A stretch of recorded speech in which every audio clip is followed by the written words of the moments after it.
오늘 하나님께서 우리에게 주시는 말씀 봉독합니다. 마태복음 11장 25절에서 30절까지입니다. 신약성경 제 성경은 17쪽 18쪽입니다. 마태복음 11장 25절에서 30절까지 제가 봉독합니다.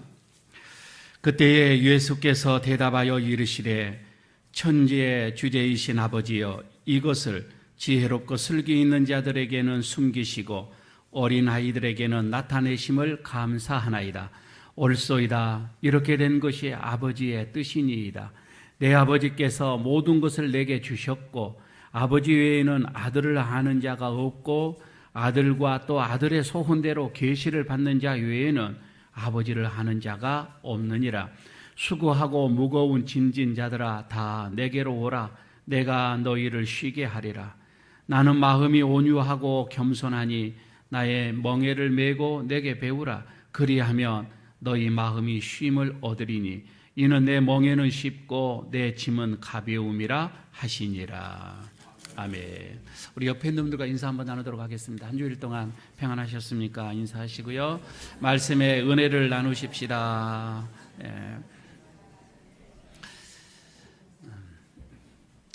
지난 한 주일 동안 휴가를 받아서 제가 이렇게 라오스를 다녀왔었는데요. 꼭 우리나라의 60년대로 이렇게 봐지면 될 것 같습니다. 아직은 공장이 하나가 없다고 하니까 시멘트 공장 하나만 이렇게 있는 나라이기도 합니다. 그래서 참 공기는 좋고 아직까지 때묻지 않는 그런 나라이지요. 근데 그곳에 이제 선교하시는 이 선교사님을 만나서 그 처지를 좀 들어보고 또 상황을 좀 이렇게 들어보니 참 열악하다라고 하는 그런 생각을 많이 했습니다. 특히 이 선교사님은 장애인들을 위한 선교를 하고 있는데 잘 사는 나라일수록 이런 장애인들에게 대한 복지는 참 좋잖아요. 그런데 참 살기 힘든 나라들은 이런 장애인들은 거의 다 버려지다시피 하고 있습니다. 지금도 이번에도 갔을 때 보니까 이 아이들이 아직 소를 타고 다니는 식으로 이제 그런 상황이니까 깨울에서 모욕을 하고 헤엄치고 이런 곳에서 장애인들에 대한 어떤 이런 편의는 거의 없거든요. 그런데 모든 다른 일반적인 사람들도 그렇고 장애인 스스로도 그렇고 이 밖으로 나오질 않고 은둔 생활을 하게 됩니다. 왜? 나와 보이 그렇게 사람들이 또 제대로 사람의 대우를 하지 못하기 때문에 그러겠지요. 근데 이 선교사 부부가 가서 그 장애인들을 껴안습니다. 그런데 가장 힘든 게 아무리 처음에 다가와도 이분들이 마음의 문을 열지를 않는 거예요. 특히 장애인 중에서도 농아인들을 주로 대상을 이렇게 하고 있거든요. 대화가 잘 통하겠습니까? 이제 수화로 이렇게 하는데 조금만 하면은 좀 나아질 것 같은데 아스피린 하나만 있어도 나을 수 있는 그런 병들이 불치병으로 갑니다. 그리고 죽음에 이르는 병으로 이렇게 가기도 하고요. 조금만 노력을 하면은 잘 살 수가 있을 텐데 그들은 운명처럼 이것이 운명이다라고 생각을 하고 그렇게 가난하게 살고 있다라고 하는 거예요. 참 가장 힘든 게 이 선교사들에게 마음의 문을 열지 않는 것, 다른 데서 와서 자기의 이 진심을 받아들이지 않는다고 하는 것, 이게 참 힘들다라고 하는 것입니다. 그렇죠. 이 우리가 인생 중에서 가장 불행한 삶이라고 하는 것은 어떤 은혜의 자리로 초청을 하는데 이것을 거부하는 거거든요. 조금만 그들에게 문화적인 혜택, 어떤 비위생적인 것들을 조금만 교육을 해도 그들이 좀 삶의 질이 좀 높아질 것 같은데 전혀 거부를 하고 있는 거예요. 받아들이지를 않는 거예요. 좀 선교사가 많이 안타까워하면서 이제 몇 년간을 그들에게 변함없이 다가서니까 조금씩 문을 열더라라고 그런 얘기를 들었습니다. 오늘 본문에서도 참 사람들이 무거운 짐을 지고 수고하고 있는 이 사람들에게 예수님께서 초청을 하고 있는 것이 있죠. 내게로 오라. 내가 너희를 쉬게 해주겠다. 쉼을 주겠다라고 예수님이 이 초청을 하는데 많은 사람들이 이것을 거부하고 있다 이 말이죠. 오늘 여기에서 본문에서 예수님께서 수고하고 무거운 짐진 자들아 라고 했는데 수고하고 무거운 짐진 자 이런 사람들이 누구인가? 그리고 여기서 무거운 짐을 쉼을 주시겠다고 했는데 그 쉼은 무엇인가? 오늘 하나님의 음성을 듣고 돌아가시기를 바라겠습니다. 먼저 주님께서 우리에게 주시는 이 말씀, 그러니까 하나님께서 우리에게 이 복음이라고 할까요? 어떤 이런 그 은혜의 말씀이라고 할까요? 이것을 주시는 하나님의 방식이 있습니다. 하나님께서는 독특하게 이렇게 우리에게 첫 번째죠. 우리에게 주시는 말씀이 이제 25절에 하나님은 이렇게 우리에게 말씀을 전달해 주고 있는 거이죠. 25절을 보시기를 바랍니다. 그때 예수께서 대답하여 이르시되 천지의 주제이신 아버지여 라면서 이것을 지혜롭고 슬기로운 자들에게는 숨기셨다고 하는 겁니다. 그리고 이것을 또 어린 아이들에게는 나타내셨다. 그러면서 주님은 감사하나이다 라고 지금 말씀을 하고 있지요. 그래 이것이 뭐냐는 거예요. 이것을 지금 숨기셨습니다. 지혜로운 자들, 슬기로운 자들에게는 숨기셨다. 여러분 이것을이라고 하는 것은 그래서 우리 성경을 볼 때는 항상 앞부분과 뒷부분을 통째로 이렇게 연결해서 봐야 성경을 제대로 이해가 되어지지 한 그쪽만 보아서는 잘못 우리가 해석을 할 수도 있는 거이죠. 11장 전체를 보게 되면 이것을 숨겼다고 하는데 여기서 이것을이라고 했을 때에는 예수님께서는 복음을 말씀을 했습니다. 그러니까 예수님이 친히 행하셨던 어떤 이 표적들이었습니다. 그리고 예수님께서 하신 말씀 이 교훈들, 그러니까 천국의 말씀을 전하셨던 이 교훈들, 이것들이라 천국이죠. 천국의 이 복음이죠. 진리의 복음이지요. 이것들을 숨기셨다. 이 사실에 대해서 주님께서는 감사하나이다 라고 지금 말씀을 하고 있습니다. 여러분 여기에서 지혜로운 자들이 그러면 누구입니까? 지혜롭고 슬기로운 자들에게 숨기셨다고 했는데 여기서 지혜롭다라고 하는 문자적으로 여기서 봤을 때는 아주 교양 있고 또 노련하고 학식이 있고 이런 자들이 있죠. 또 슬기로운 자라고 하는 것은 총명한 자, 이해력이 있는 자, 이렇게 볼 수가 해석을 할 수가 있습니다. 그런데 11장 16절에 보면 이 세대를 무엇으로 표현할까 하면서 이 세대의 사람들을 의미를 했습니다. 즉 여기에서 지혜롭고 슬기로운 자들은 스스로 자칭 나는 슬기롭다, 나는 지혜롭다라고 하는 바리새인들을 의미를 했습니다. 그리고 서기관들을 의미를 했던 것이지요. 그리고 또 하나가 있다면 23절에 넘어와서 이렇게 보면은 교만한 자들이었었습니다. 이런 자들에게는 주님의 이 표적, 그리고 하늘의 어떤 이런 비밀, 복음의 비밀, 천국의 비밀, 이런 것들을 숨겨버렸다는 겁니다. 이게 하나님의 방식입니다. 그들의 눈에는 천국이 보이지가 않습니다. 그들에게는 진리의 말씀이 들려지지가 않아요. 아니 어떻게 보게 되면 지금 분명하게 말씀을 선포하고 있는데도 그들은 그것을 깨달지를 못했다고 하는 겁니다. 반면에 어린아이들에게는 이런 표적과 이 천국의 이 진리의 말씀이 들려졌다라고 하는 겁니다. 여기서 본문에서 보면 25절에 어린 아이들에게는 나타내심을 감사나이다 그랬잖아요. 나타내셨다라고 하는 겁니다. 여기서 아이들에게 나타내셨다 이 뜻은 덮인 것이 걷어졌다 그런 뜻입니다.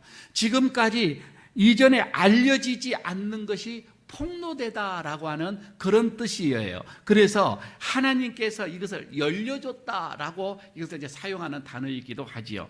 그러니까 여기서 어린 아이들이라고 했다고 하는 것은 순수하게 그 말씀을 받았던 아이들처럼 제자들을 의미를 했습니다. 그리고 주의 말씀에 대해서 받아들이는 세리들, 또 죄인들을 예수님께서는 의미를 두고 지금 하는 말씀이었습니다. 그러니까 여기서 학문이 많고 많은 경험이 있어서 그것이 천국의 복음을 받아들이는 데에 장애물이 된다면 그 학문은, 그 경험은 그에게서 은총이 아니라 걸림돌이 되어지는 겁니다.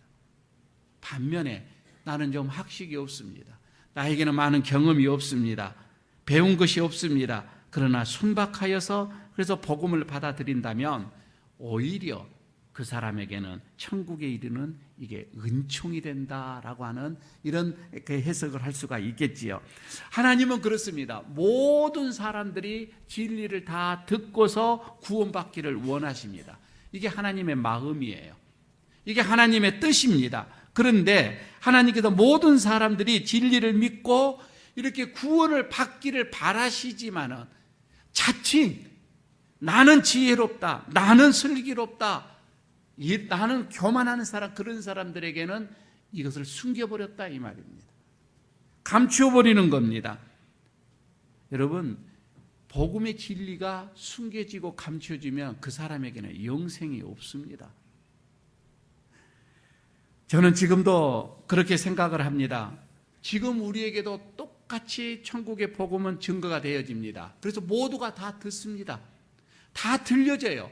하나님은 이것이 잘 들려져서 그것이 내게 들어와서 다 구원받기를 원하시는 것은 하나님의 뜻이에요. 그러나 여러분, 다 들린다고 해서 그 모두가 다 내 것이 되어지지는 않을 겁니다. 어린 아이와 같은 자들에게만 이것이 열려지는 거예요.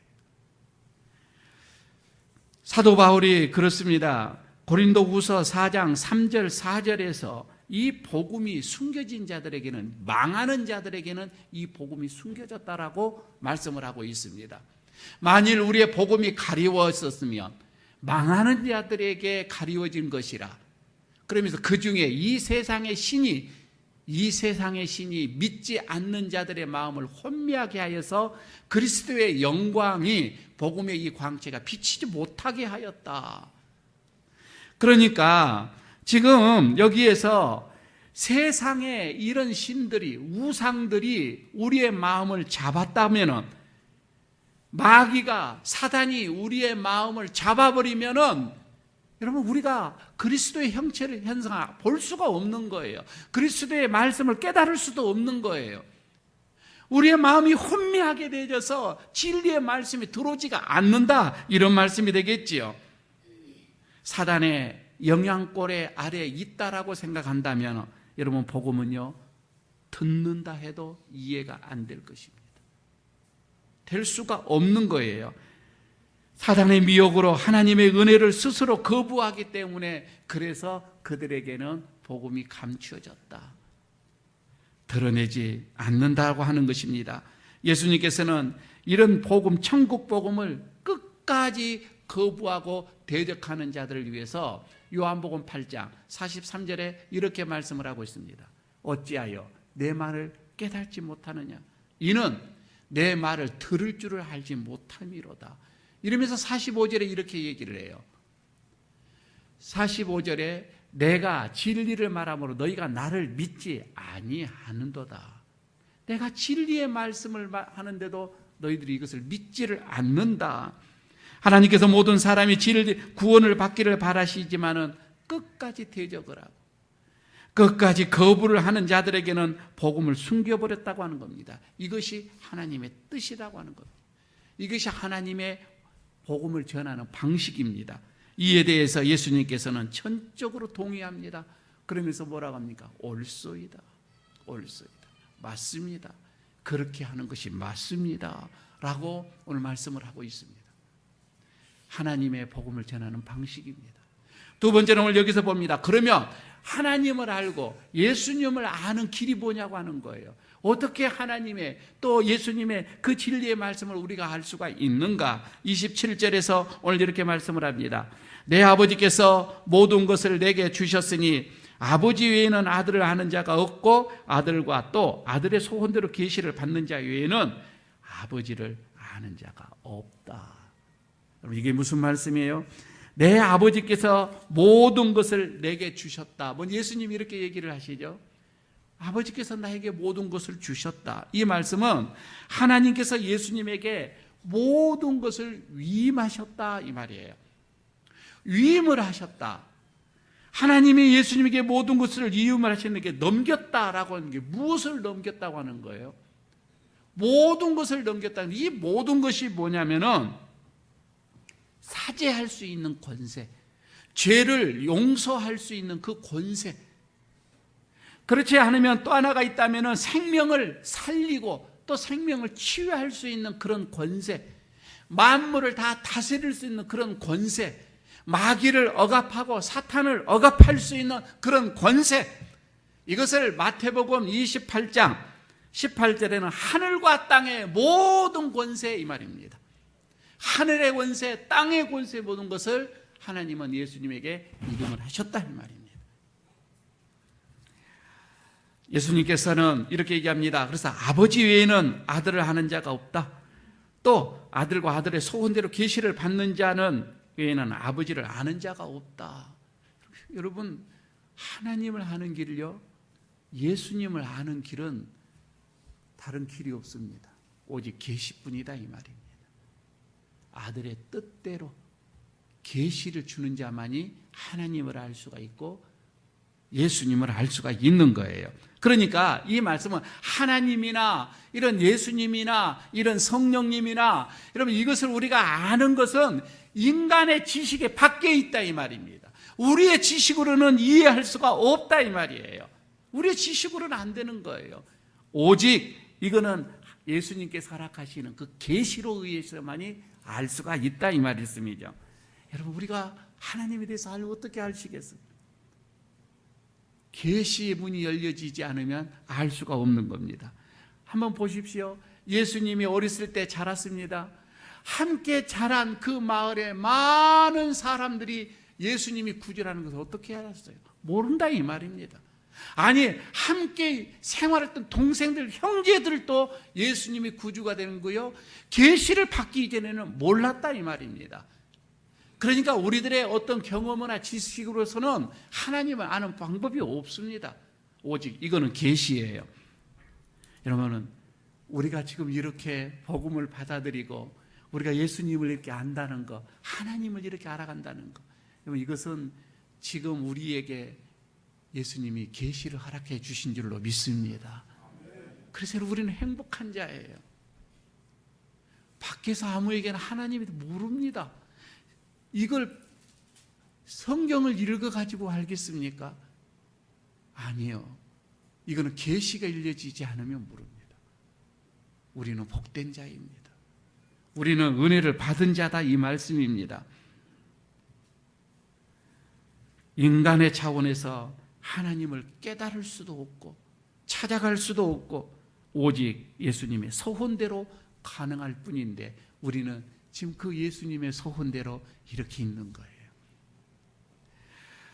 그러므로 여러분, 우리가 하나님을 아는 지식, 예수 그리스도가 주가 되심을 아는 지식, 이거는 계시의 문이 열리지기 위해서 그토록 여러분, 그래서 우리는 주님 앞에 더 겸손하게 서는 거입니다. 더 겸손하게 배우는 거입니다. 더 겸손하게 주님을 섬기는 거입니다. 주님이 그런 은혜를 주시도록 말입니다. 계시의 은혜를 주시도록 말입니다. 여러분, 이게 바로 다른 종교하고 극명한 차이가 있는 겁니다. 다른 세상의 종교들을 보십시오. 다 깨달음의 종교잖아요. 내가 깨달음으로 인하여서 그 신에게 가는 거예요. 그러나 이 기독교만큼은 이거는 인간의 깨달음이 아니라 하나님, 예수님이 우리에게 주시는 계시로 인해서 간다 이 말입니다. 그래서 기독교를 계시의 종교라 이렇게도 부르기도 하는 겁니다. 하나님을, 예수님을, 복음을, 그 진리를 아는 길은 예수의 계시밖에 없다는 겁니다. 그래서 오늘 얘기를 합니다. 여러분요, 그런 계시를 깨달지 못하면은 그 종교에서 얼마나 종교생활을 힘들겠어요. 여러분, 그 계시를 받지 아니하면은 그 삶 자체가 이거는 무거운 짐이에요. 그래서 오늘 예수님께서 세 번째 말합니다. 수고하고 무거운 짐진 자들을 이제 초청을 하게 되어지는 예수님입니다. 28절을 보십시오. 수고하고 무거운 짐진 자들아 다 내게로 오라. 내가 너희를 쉬게 하리라. 여기에서 20절 이하에서 어린 아이들과 같은 자들을 지금 초청하고 있는 거예요. 그렇죠. 지금 저렇게 자칭 지혜롭다 하고 자칭 슬기롭다 하는 이런 자들은 감춰졌는데 그들을 초청하고 있는 것 아니에요.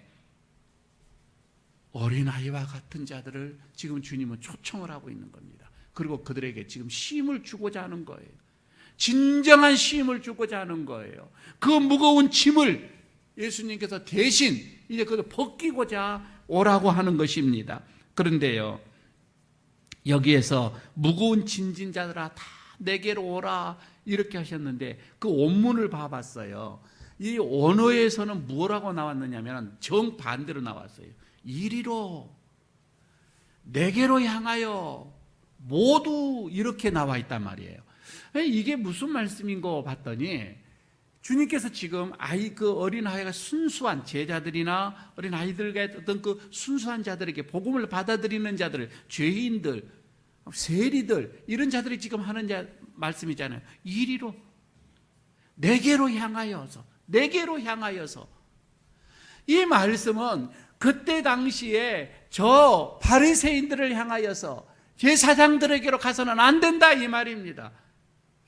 거기에 가서는 쉼을 얻을 수가 없다 이 말입니다. 내게로 와라 이 말입니다. 내게로 와야만이 쉼을 얻을 수가 있다. 쉼을 주겠다라고 지금 초청을 하고 있는 말씀입니다. 예수님께서 초청하신 이 수고하고 무거운 그런 진진자들이 누구인가? 지금 우리는 이렇게 생각하잖아요. 무거운 짐 이렇게 하면은 그냥 세상살이의 고달픔, 먼저는 우리 이렇게 생각이 그렇게 들어집니다. 그래서 여러분 예수님께 오면은 편안하게 예수님이 복을 주셔서 그런 모든 인생의 그런 무거운 짐들이 다 내려지고 주님께서 나를 편안하게 해줄 거라고 하는 그런 소망, 이것을 여러분 우리는 가지고 있는 거단 말이에요. 그러나 지금 여기에서 이 본문에서 말씀을 하고 있는 이 짐, 예수님께서 말씀을 하고 있는 그 짐을 벗게 짐진 자들아, 그 짐이 뭐냐고 하는 거예요. 여기에서 볼 때는 그 단어를 보게 되어지면 이해하기가 쉽습니다. 먼저 수고하고 무거운 짐이라고 했잖아요. 수고하다라고 하는 말은 피곤하다 그 뜻이에요. 지치도록 힘들게 하다 그 뜻이에요. 노동으로 수고하다. 그래서 우리의 그 인사말도 있죠. 수고하세요. 수고하세요. 그 말은 지치도록 힘들게 하세요. 피곤해 하세요. 그러니까 좋은 인사법은 아닌 것 같습니다. 얼마나 여러분 노동으로 수고한단 말이에요. 지치도록. 그리고 무거운 짐을 지다라고 할 때에 이 무거운 짐을 얹다라고 하는 건데, 소가 이 멍에, 그래서 멍에라고 얘기합니다. 이 짐을. 소에도 여기 멍에가 있지요. 이런 것은 뭐를 말했는데, 예수님께서 지금 하실 때 이 말씀 뭐냐면은 무거운 짐이라고 할 때는 관습, 그리고 부당한 교훈, 그 교훈의 짐을 지다 이 말입니다.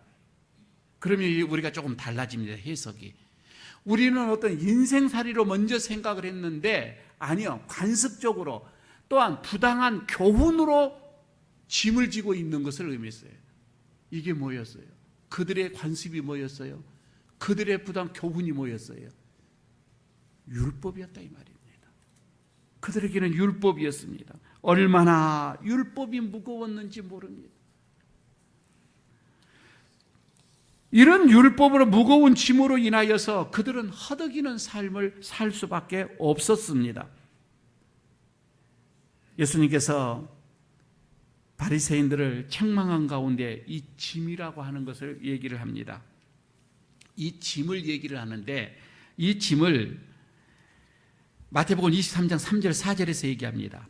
바리새인들이 지은 짐이라고 얘기를 합니다. 이게 나옵니다.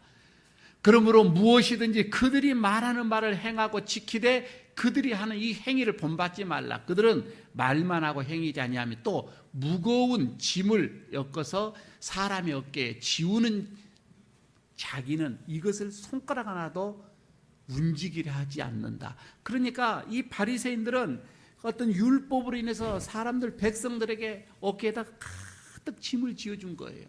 자기네들은 손 하나 까딱하지를 않습니다. 더 재미있는 거 말씀할까요? 여기서 말이에요, 수고하다, 조금 더 수고하다 할 때, 수고하고 무거운 짐이라고 할 때, 수고하다고 할 때는요, 가만히 보니까 현재형이에요. 분사 현재형이에요. 그러니까 끝난 것이 아니에요. 계속 지금도 지고 있는 것을 말하고 있는 거예요. 진행되어지는 것을 말하고 있는 거예요. 그런데 무거운 짐을 지다라고 할 때는 이 시제가 수동태로 나와 있어요. 그러니까 능동태죠. 내가 스스로 짐을 지는 것이 아니라 누군가에 의해서 내 짐을 지고 있다는 겁니다. 내가 누가 나를 그렇게 무거운 짐을 지고 있는 수동태로 나와 있는 거예요. 다시 말씀을 드립니다. 이 무거운 짐이라고 하는 것은 누군가에 의해서 내가 원치 않음에도 누구인가에 지금까지 계속해서 그 짐을 지고 허덕이고 사는 삶, 그런 자들을 주님께서는 지금 오라고 했다 이 말입니다. 여러분, 이게 누구예요? 바로 무거운 율법의 짐을 지고 있는 그들은 그때 당시 그 율법이 얼마나, 율법을 행함으로 그들은 구원을 얻었습니다. 그래서 율법대로 그대로 행동을 해야만 구원을 얻는다라고 생각을 했다 이 말입니다. 그러니 얼마나 힘들겠어요. 이거를 좀 더 이제는 확대해 볼까요? 그 사람들에게는 율법이 그들의 짐이었지만, 물론 여러분 지금 우리들에게 보십시오. 우리가 은혜로 예수님을 알았습니다. 계시로 예수님을 알았습니다. 천국의 비밀을 알았습니다. 그래서 우리는 이런 은혜로 이 신앙생활을 시작하는데 자꾸만 우리도 신앙생활을 하면 할수록 율법으로 돌아갑니다. 즐거워해야 할, 기뻐해야 할, 짐이 가벼워져야 할, 인생의 짐이 가벼워져야 할 우리들의 삶이 더 무거워집니다. 신앙생활을 하면서 더 얽매진다 이 말이에요. 이거는 옳지가 않죠. 바른 신앙이 아니다 말입니다. 그래서 이것을 어떻게 보면은 죄의 짐, 우리의 인생의 짐, 우리의 삶의 짐, 범민의 고뇌의 짐, 다 넓게도 생각은 할 수는 있습니다. 그러나 이 모든 것은 율법에서부터 비롯된 거예요. 예수님께서 말씀을 합니다. 수고하고 무거운 짐진 자들을 내게로 오라. 내가 쉬게 해주겠다. 내가 쉬게 해주겠다. 그런데도요, 여기서 또 쉰다라고 하는 것도 우리가 생각하는 것처럼 달라요. 쉬다라고 해서 이제 우리는 편안하다 이렇게 생각했는데, 언어에서는 영혼을 편안한 휴식을 주겠다 이 말입니다. 영혼의 휴식을 주겠다, 그런 뜻이었습니다. 안식을 해주겠다. 내게로 오면은, 여기서 내게로라고 주님께서 강조를 하죠. 내게로 온 자, 다시 말씀을 드리면 이것은 오직 나만이 너희들의 영혼을 편안하게 쉬게 해주겠다 이 말입니다. 나만이 해줄 수 있다, 이런 뜻이 되겠죠. 유대인들 보십시오. 그때 당시에 이런 율법의 짐으로 인하여서 너무너무 힘든 삶이었습니다. 한 가지만 예를 들어 볼까요? 많은 율법 중에서 안식일법이 있습니다. 자, 안식일을 주님께서, 이제 하나님께서 모세를 통해서 주신 말씀입니다. 안식일을 거룩하게 지켜라라고 했습니다. 이것을 이제 율법학자들이 이제 또 관습에 사람의 법을 이제 거기다 첨가를 시키는 겁니다.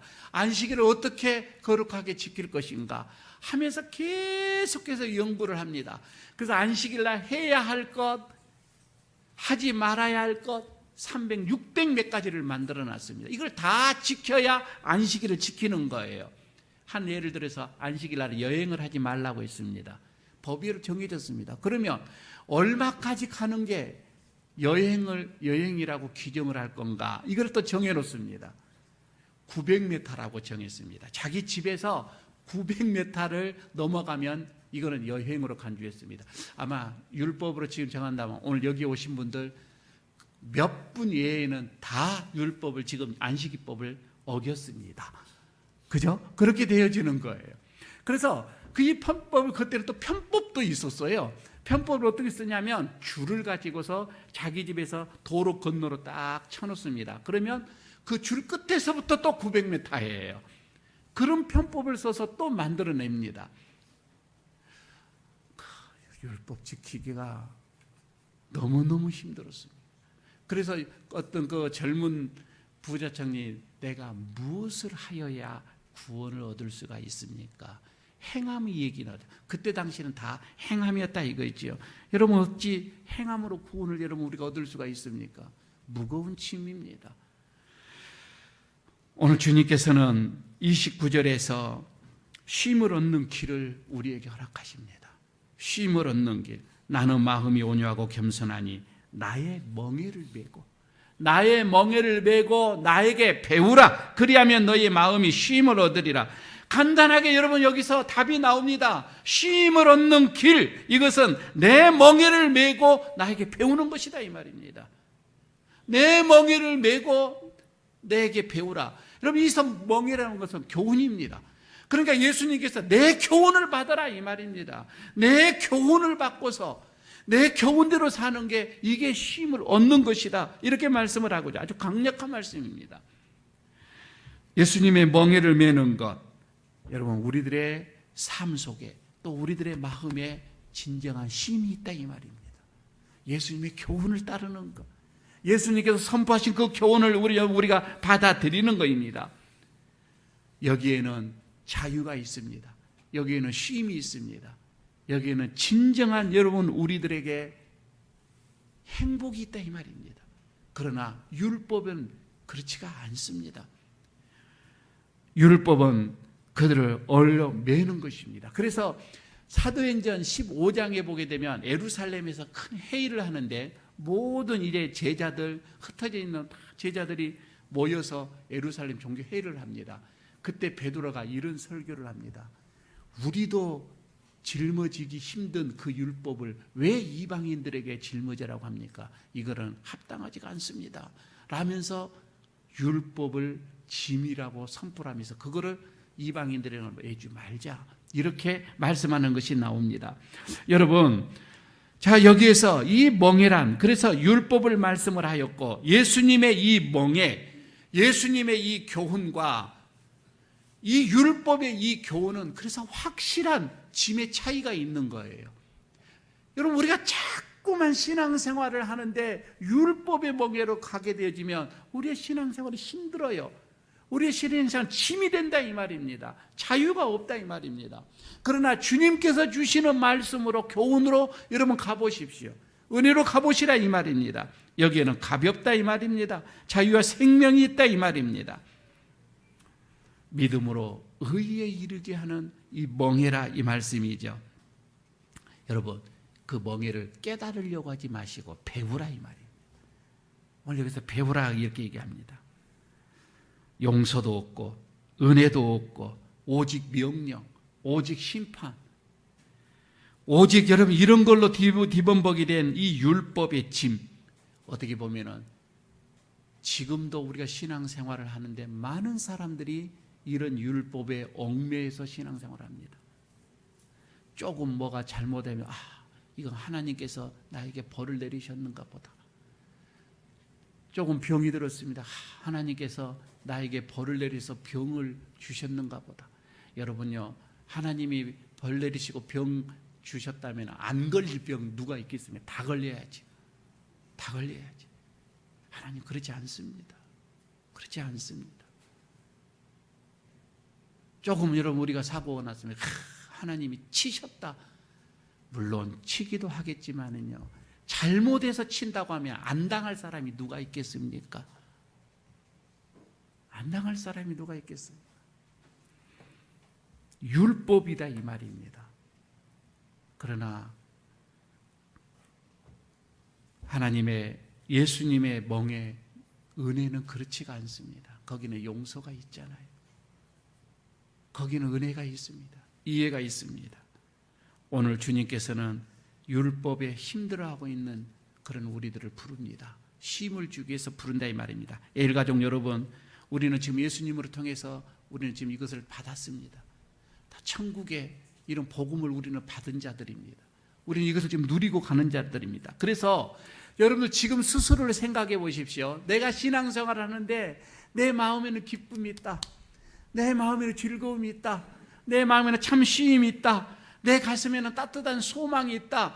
여러분, 이거는 당연한 거입니다. 그렇게 되져야 되는 거예요. 이게 주님께서 우리에게 주시는 교훈의 말씀이에요. 이게 은혜의 말씀이다 이 말이에요. 그러나 자꾸만 우리가 율법으로 들어갑니다. 율법적인 신앙생활을 하게 되면은요, 딱 나타나는 게 첫 번째가 기쁨이 상실되어 가는 겁니다. 기쁨이 없어요. 신앙생활을 하는데 기쁨이 없어요. 정죄만 있습니다. 옳고 아는 것만 이게 눈으로 보이는 거입니다. 그래서 자꾸 정죄하는 거예요. 자꾸 판단하는 거예요. 여러분, 어찌 우리가 정죄하고 판단합니까? 정죄하고 판단하실 분은 하나님 한 분이십니다. 우리가 판단할 수 있는 것이 아니라 이 말입니다. 그러나 여러분, 우리가 판단하고 싶어요. 우리가 정죄하고 싶어요. 우리가 심판하고 싶다 이 말입니다. 그리고 우리에게는요, 두려움이 있습니다. 그러니까 율법으로 살아가면 두려움이 있어요. 조금만 잘못하면 이제 하나님께서 벌 내리시겠다라고 하는 그런 두려움이 있는 거. 눈에는 눈, 이에는 이거, 옳고 그름만 있는 거예요. 끊임없이 여러분, 여기에는 갈등이 조장되어지고 또 복수가 여기 안속에서 움츠리고 있고요. 이건 율법입니다. 율법의 신앙, 무거운 짐입니다. 여러분, 그렇게 신앙생활하게 되면 모든 삶이, 우리의 인생이 수고로운 짐이 된다 이 말입니다. 그런데 오늘 주님께서 초청을 합니다. 예수님께로 오라고 얘기를 합니다. 은혜의 복음으로 오라. 어떻게 보게 되면 지금 주님께서는 우리에게 은혜의 복음의 말씀을 선포하시고 그 교훈대로 살아. 그래서 여러분, 우리가 은혜적인 이런 신앙생활을 하게 되면 나타나는 게 우리의 마음속에서 그저 즐거움이 있어요. 기쁨이세요. 딱히 어떤 사건이 아니라도 내 마음속에 기쁨이에요. 귀여움이 즐겁다 이 말입니다. 즐거움이에요. 거기는 여러분, 나에게는 용서가 있어요. 내 안에는 이해가 있어요. 내 안에는 관용이 있어요. 그냥 있는 그대로를 바라보면서 인정을 한다 이 말입니다. 따지고 이게 아니라 이 말이에요. 충분한 내 속에서 관용이 있고 양보가 있고, 그러니까 거기에 사랑이 있고 거기에 섬김이 먼저 있더라 이 말입니다. 여러분, 이게 은혜적인 신앙생활입니다. 오늘 예수님께서 율법에 먼저 얽매인 신앙생활하고 있는, 그래서 무거운 짐을 지고 있는 우리에게 내게로 와서 은혜의 신앙생활, 은혜의 복음, 은혜의 진리, 이 말씀 받아들이고 배우고 다시 은혜의 생활을 해라고 오늘 우리에게 초청하고 있습니다. 여기서 참 쉼을 얻으시길 바랍니다. 인생의 참 쉼을 얻으시기를 바랍니다. 공고함에서, 힘듦에서, 번민에서 다 내려지고 주님으로부터 오는 그 평안과 기쁨과 즐거움에 여러분 신앙생활 하시기를 바랍니다.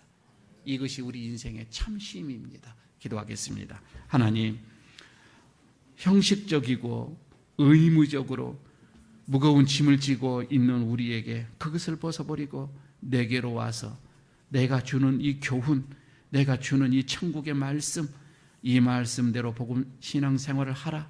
여기에 참 쉼이 있고 여기에 참 즐거움이 있고 여기에 참 복음이 있다고 말씀하여 주시는 주님, 주님의 그 초청에 우리가 응하여 주님 앞에 나갑니다.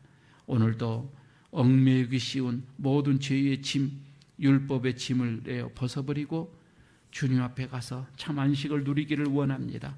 우리에게 기쁨을 주시옵소서, 가벼운 마음을 주시옵소서, 우리에게 한량없는 은혜의 마음을 허락하여 주옵소서. 남은 우리의 삶이 주 안에서 참 쉼을 얻는 인생이 되게 하여 주옵소서. 예수님 이름으로 기도드리옵나이다. 아멘.